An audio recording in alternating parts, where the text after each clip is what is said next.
আমার স্বামী অনেক কিছু সহ্য করছে আমার জন্য, মানুষের কথাও শুনছে, তারপরে সে আমাকে ছাড়ে নাই, আমাকে আগলাই রাখছে। তুমি আমার বাবা মা, তুমি আমার সব। আল্লাহ যেন তোমার বাঁচায় রাখে আমার জন্য, কারণ তুমি যেন আমার এই জীবনে, আমার এই জগতে কেউ নাই।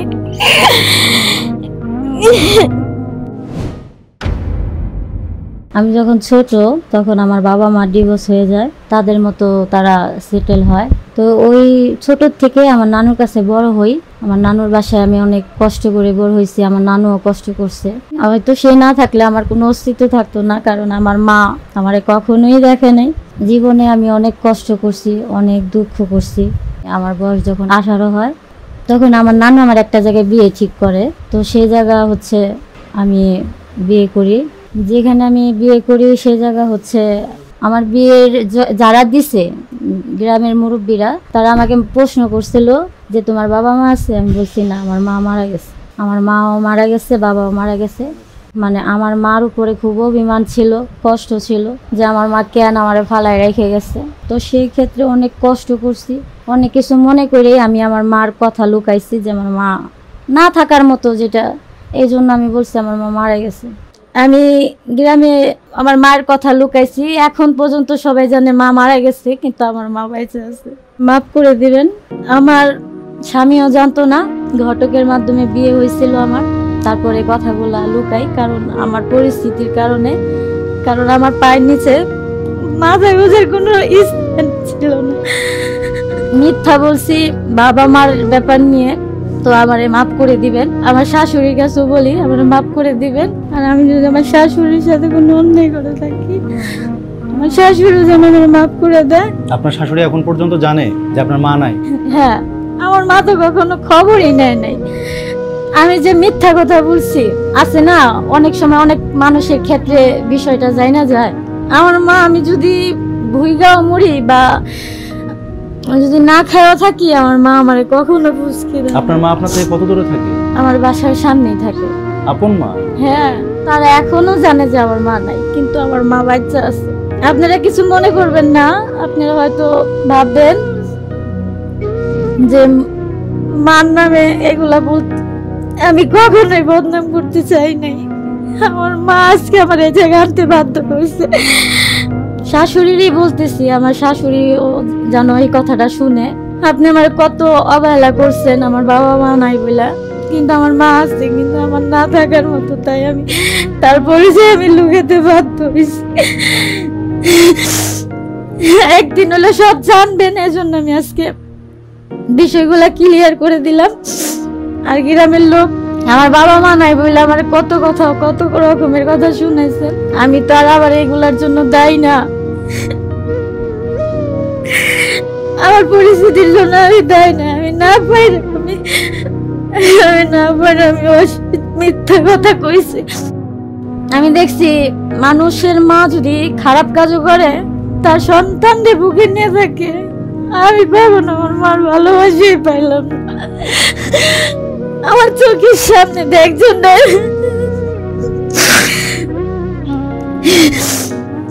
আমার চোখের সামনে একজন আদর করে সব করে, আর আমি যেগুলো করি সহ্য করতে হয় আমার। আমার মারে যখন আমি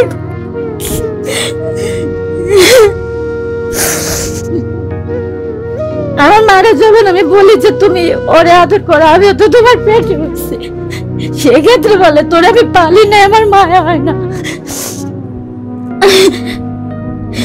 আমি 8টা বছর আমার মার কথা লুকিয়ে রাখছি। আমার শাশুড়ির কাছেও বলি আমার মাফ করে দিবেন। আপনি তো আমারে কত সময় বলছেন যে, আপনি একদিন আমার একটা কথা বলছেন যে আমার একটা মেয়ে, আমার কখনো মা বলে ডাক দিবি না। আমি সেদিন অনেক কষ্ট পেয়েছিলাম। এতিম বইলা ছোট করছেন, তারপরে কথায় কথায় আপনার বাড়ি থেকে আমারে বাইর করছেন যে তুমি আমার বাড়ি থেকে বাইরাও। আপনিও শুনে রাখেন, আমার মা বাইচে আছে, কিন্তু আমি পরিস্থিতি শিকারের জন্য আমি অস্বীকার করছি। আর আমার স্বামীর কাছে আমি ভালো ছাড়া তোমার কোনো ক্ষতি করি নাই, এতটুক মিথ্যা বলার জন্য আর আমার জন্য তোমার গ্রামের লোকের কাছে অনেক কথা শুনতে হয়েছে। তো সবকিছুর জন্য তুমি আমার মাফ করে দিও।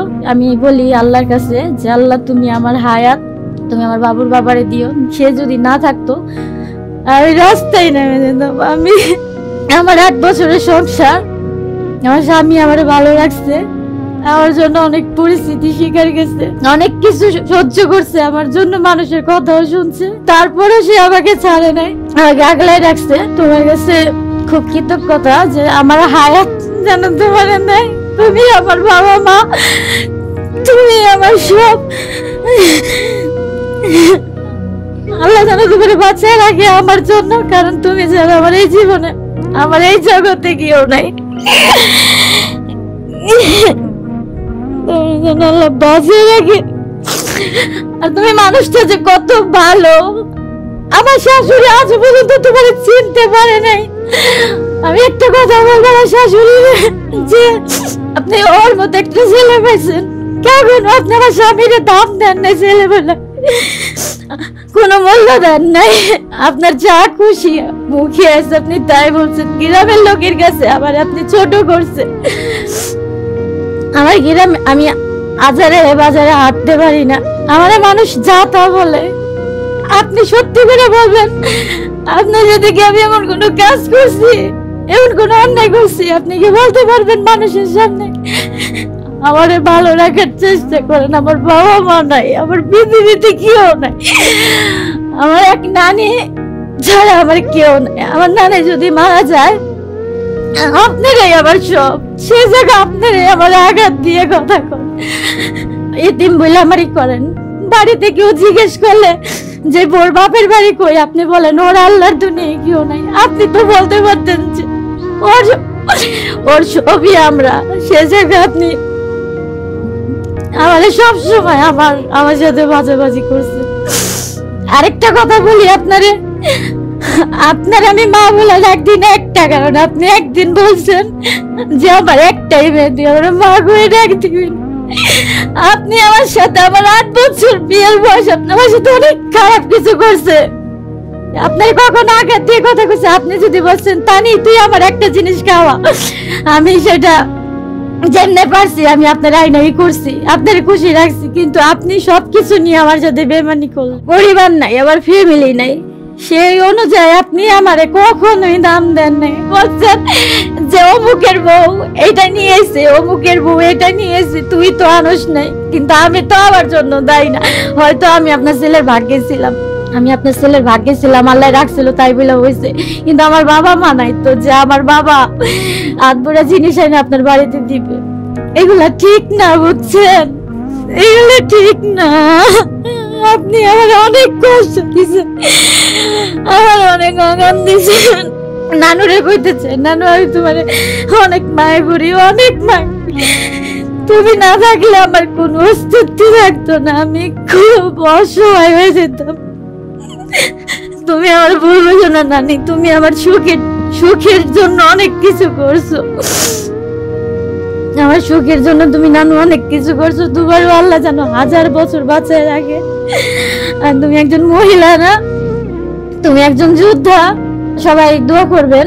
আমার একটা মেয়ে আছে, আমার স্বামী যেন বাইসে থাকে, তার যেন কর্মস্থানে রিজিক আল্লাহ বাড়ায় দেয়।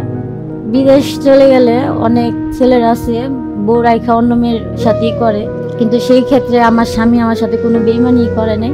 4 বছর ধরে বিদেশ থাকে, আমার ভালো লাগছে। কিন্তু আমার একদিকে এই কষ্ট যে আমার পৃথিবীতে আমার স্বামী ছাড়া আমার কেউ নাই, যে আমার ভিতরের একটা কষ্ট গিয়ে আমার মায়ের গলা ধরে বলবো যে মা আমার এটা হয়েছে ওইটা হয়েছে।